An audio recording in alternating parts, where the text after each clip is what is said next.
नाज़रीन ख़बर है गुडू वारे इलाइक़े में गुडू वटां दरियाए सिंध में पानी वहकरो वधण लगो। मलयाण मोजब गुडू वटे पानी वहकरो 4 लाख क्यूसेक खां वधी वियो। गुडू बैराज में दरमियानी दर्जे की बोर्ड डिक्लेयर कई वई। मुमकिन पानी के वाधारे अमकानी बारिशुनि सबब बंदन जो मरमती कम सुस्त रफ्तारी जो शिकार है।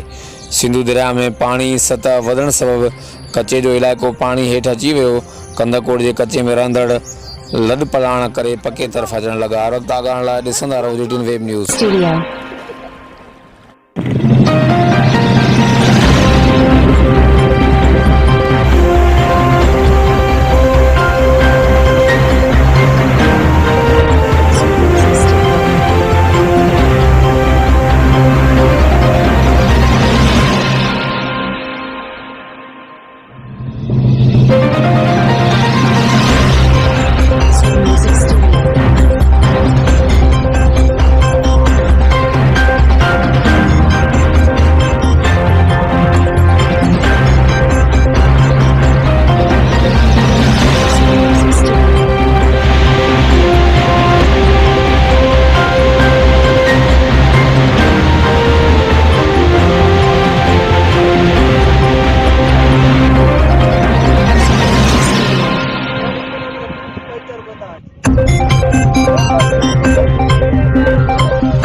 Music